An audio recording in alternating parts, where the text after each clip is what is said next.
அன்பிற்கினிய மாணவ மாணவியர்களே, இன்றைய காணொளியில் நாம் கோப்புகளையும் கோப்புரைகளையும் நிர்வகித்தல் என்ற தலைப்பின் கீழ் பார்க்க இருக்கிறோம்.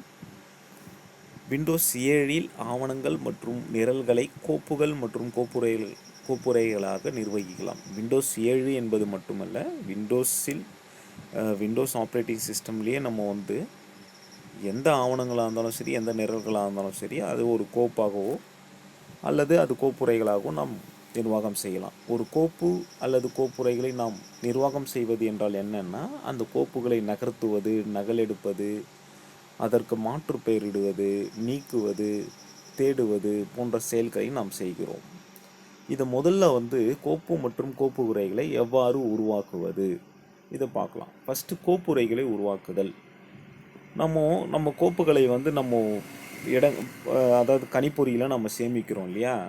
அவ்வாறு சேமிக்கும் போது நம்ம ஒரு குறிப்பிட்ட வன்வட்டில் உள்ள ஒரு குறிப்பிட்ட டிரைவில், அதாவது இயக்கியில் நம்ம தேர்வு செய்து அந்த இயக்கியில் ஒரு ஃபோல்டரில் அதாவது ஒரு கோப்புரையை உருவாக்குறோம், புதிதாக உருவாக்குறோம்னு வச்சுக்கோங்க. உருவாக்கி அதில் கோப்புகளை சேமிக்கிறோம். இப்போ உதாரணமாக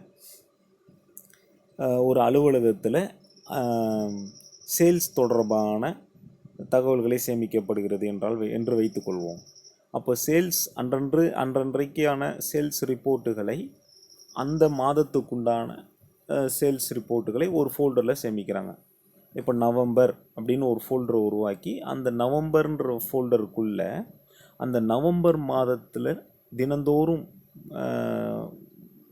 விற்பனையாகின்ற அந்த ரிப்போர்ட்டை சேமிக்கிறாங்க. அந்த கோப்பு இருக்கு இல்லையா? அதாவது சேல்ஸ் ரிப்போர்ட் என்கிற அந்த கோப்பு நவம்பர் என்கிற அந்த கோப்புரையில் சேமிக்கப்படுகிறது. ஒவ்வொரு நாளும் தினந்தோறும் நவம்பர் 1 அன்றைய சேல்ஸ் ரிப்போர்ட் நவம்பர் என்கிற கோப்புரையில் சேமிக்கப்படுகிறது. அப்போது அந்த கோப்புரையை நீ எப்படி உருவாக்கும்? இப்போ நவம்பர் என்கிற அந்த கோப்புரையை நீங்கள் எவ்வாறு உருவாக்குகிறீர்கள் என்பதை பற்றி தான் பார்க்க போகிறோம். இப்போது இயக்கிகளில் நம்ம கோப்புரைகளை நாம் உருவாக்கி அவற்றில் கோப்புகளை சேமிக்கிறோம். ஃபஸ்ட்டு என்ன செய்யணும் அப்படின்னா, கம்ப்யூட்டர் குறும்படத்தை திறக்கவும். இப்போ கம்ப்யூட்டர் குறும்படம்னா விண்டோஸ் 7ல் கம்ப்யூட்டர், இதே 8, 10ல் பார்த்தீங்கன்னா மை பிசி, இல்லை அதுக்கு முன்னாடி வருஷனாக தான் மை கம்ப்யூட்டர். இந்த ஐக்கானை ஃபஸ்ட்டு கிளிக் பண்ணிக்கணும். அடுத்தது புதிய கோப்புரையை உருவாக்கணும் அப்படின்னா நம்ம எந்த இயக்கியை இயக்கியில் அந்த கோப்புரையை சேமிக்க விரும்புகிறோமோ அந்த இயக்கியை முதல்ல தேர்ந்தெடுக்கணும். உதாரணமாக டி என்கிற இயக்கினா டிரைவ், கம்ப்யூட்டரில் சி டிரைவ், டி டிரைவ்னு இருக்கும் இல்லையா? அதில் டி டிரைவ்னு இருக்குன்னு வச்சுக்கோங்க. இப்போ டி டிரைவில் நம்ம அந்த கோப்புரையை உருவாக்க போகிறோன்னா டி டிரைவை முதல்ல திறக்கணும். திறந்துட்டு இப்போது ஃபைலில் போயிட்டு ஃபைல் மெனுவில் பட்டியில் ஃபைல் பட்டியை திறந்து அதில் நியூ என்கிற கமாண்டில் ஃபோல்டர், அதாவது நியூ என்கிற சப்மெனுவை ஃபோல்டர் என்கிற கட்டளையை தெரிவு செய்யணும், கிளிக் செய்யணும். ஃபைலு நியூ ஃபோல்டர் கிளிக் செய்யணும். இப்போது தானாகவே என்ன ஆகிடும்? நியூ ஃபோல்டர் அப்படின்ற பெயரை கொண்டவாறு ஒரு கோப்புரையானது உருவாக்கப்பட்டிருக்கும். இப்போ கோப்புரையின் பெயரை நாம் இப்போ என்ன பண்ணலான்னா, நியூ ஃபோல்டர் என்பதற்கு பதிலாக புதிதாக ஒரு பெயரை, இப்போ உதாரணமாக நவம்பர் அப்படின்னா சேல்ஸ் ரிப்போர்ட், நவம்பர் மாதத்துக்குரிய சேல்ஸ் ரிப்போர்ட்டை அந்த ஃபோல்டரில் நான் சேமிக்க போகிறேன்னா நவம்பர் அப்படின்னு நீங்கள் தட்டச்சு செய்து என்டர் பொத்தானை அழுத்தினால் நவம்பர் என்கிற பெயரில் புதிய கோப்புரையானது உருவாக்கப்பட்டிருக்கும். இது ஒரு வழிமுறை. இதுபோல் இன்னொரு முறை இருக்குது. முறை 2, திரைமுகப்பில் கோப்புரையை உருவாக்குதல். திரைமுகப்பு. இப்போ திரைமுகப்பில் நம்ம சுட்டியினுடைய வலது பொத்தானை கிளிக் செய்து நியூ என்கிற மெனுவில் ஃபோல்டர் என்கிற கட்டளையை கிளிக் செய்யணும். அவ்வாறு கிளிக் செய்தால் பெயரிடப்படாத ஒரு நியூ ஃபோல்டர் என்ற கோப்புரை தோன்றும். அந்த கோப்புரைக்கு ஒரு பெயரை நீங்கள் தட்டச்சு செய்து என்டர் பொத்தானை அழுத்தினால் கோப்புரையினுடைய பெயரானது மாற்றம் பெற்றுவிடும். இது திரைமுகப்பில் சேமிப்பதற்கு, அதாவது டெஸ்க்டாப்பில் நம்ம சேமிக்கிறதுக்கு இது ஒரு வழிமுறை. மை டாக்குமெண்ட்டில் நாம் பயின்ற ஏதேனும் ஒரு முறையை பயன்படுத்தி ஒரு கோப்புரையை உனது பெயரில் உருவாக்குறது. இது உங்களுக்கு உண்டான பயிற்சி. உங்கள்கிட்ட லேப்டாப்பு கம்ப்யூட்டர் ஏதாச்சும் இருந்தது அப்படின்னா மை டாக்குமெண்ட்ஸ்னு இருக்கும். அதில் அந்த மை டாக்குமெண்ட்ஸில் நீங்கள் புதிதாக ஒரு கோப்புரையை உருவாக்கலாம். இந்த மெத்தடை கொண்டு நீங்கள் கோப்புரையை உருவாக்கி கொள்ளலாம். அடுத்தது கோப்புகளை உருவாக்குதல். ஒரு கோப்பை எவ்வாறு உருவாக்குதல்? அந்த கோப்புன்னா எது வேணாலும் இருக்கலாம். ஒரு வேர்டு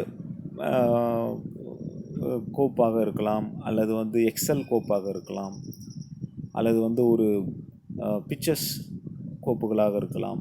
எது மாதிரியான கோப்புகளாக வேண்டுமானாலும் இருக்கலாம். அந்த கோப்புகளை உருவாக்குவதற்குண்டான வழிமுறை என்பது ஒன்று தான்.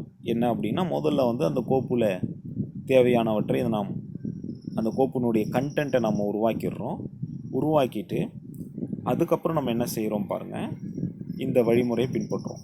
அதாவது பணித்தளத்தில் நாம் என்னென்ன செய்யணுமோ அதை செய்துவிட்டு சேவ் என்கிற பொத்தானை அழுத்தணும். அல்லது அதை ஃபைல் மெனுவில் போய்ட்டு பட்டிப்பட்டையில் ஃபைலில் போய்ட்டு சேவ் என்கிற பொத்தானை அழுத்தலாம். அல்லது கண்ட்ரோல் எஸ் என்கிற குறுக்கோழி சாவியையும் பயன்படுத்தலாம். ஸோ கண்ட்ரோல் எஸ் என்கிற குறுக்கோழி சாவியையோ அல்லது பட்டிப்பட்டையில் ஃபைலில் போய்ட்டு சேவ் என்கிற கட்டளையோ நீங்கள் அழுத்தினால் உங்களுக்கு ஒரு மேல்மீட்பு பெட்டி தோன்றும். அதாவது உரையாடல் பெட்டி தோன்றும். மேல்மீட்பு பெட்டி இல்லை, உரையாடல் பெட்டி, டயலாக் பாக்ஸ்.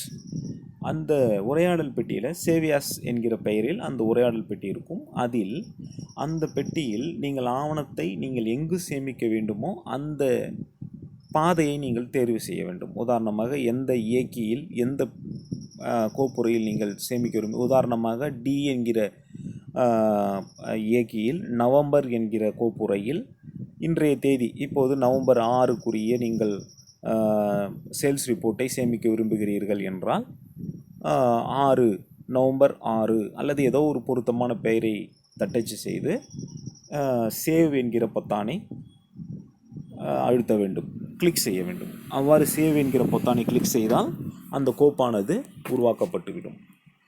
சரியா? இது நாம் பொதுவாக பயன்படுத்துகின்ற ஒரு முறை, கோப்பு உருவாக்கக்கூடிய ஒரு முறை. கோப்பு மற்றும் கோப்புரைகளை தேடுதல். அடுத்தது இப்போ கோப்பு அல்லது கோப்புரைகளை நாம் தேடுறோம், சர்ச் பண்ணுறோம். இப்போ கணினி அல்லது குறிப்பிட்ட இயக்கியில் உள்ள கோப்பு அல்லது கோப்புரைகளை நாம் விரைவாக தொடக்க பொத்தானில் சர்ச் பெட்டி பயன்படுத்தப்படுகிறது. விரைவாக தேடுவதற்கு நாம் தொடக்க பொத்தான் ஸ்டார்ட் பட்டன் இருக்கு இல்லையா, அந்த ஸ்டார்ட் பட்டன்லேயே சர்ச் என்கிற ஒரு பாக்ஸ் இங்கே இருக்குது பாருங்கள். இந்த தொடக்க பொத்தான் அதில் பார்த்தீங்கன்னா ஒரு சர்ச் என்கிற ஒரு டெக்ஸ்ட் பாக்ஸ் உரைப்பெட்டி தோன்றும். அந்த உரைப்பெட்டியில் நீங்கள் எந்த கோப்பினை அல்லது கோப்புரையை தேட விரும்புகிறீர்களோ அந்த கோப்பினையோ அல்லது கோப்புரையினுடைய பெயரையோ நீங்கள் தட்டச்சு செய்து என்டர் தட்டினால் அது தொடர்பான அனைத்து கோப்புகளையும், அந்த பெயரில் என்னென்ன கோப்புரைகள் இருக்கிறதோ அவை அனைத்தையும் காட்டும். அதில் நீங்கள் தேடுகிற கோப்போ அல்லது கோப்புரை எதுவோ அதை நீங்கள் அங்கிருந்து தேர்வு செய்து கொள்ளலாம். அதுதான் இங்கே கொடுக்கப்பட்டிருக்கிறது. ஸ்டார்ட் பொத்தானை கிளிக் செய்யவும், பின்பு தொடக்கப்பட்டியின் கடைசியில் சர்ச் பெட்டி இருக்கும். அதில் தேடப்பட வேண்டிய கோப்பு அல்லது கோப்புரின் பெயரை சர்ச் பெட்டியில் தட்டச்சு செய்து தேட வேண்டிய கோப்பு அல்லது கோப்புரின் பெயரில் ஒரு பகுதியை நீங்கள் கொடுத்தாலே போதும்.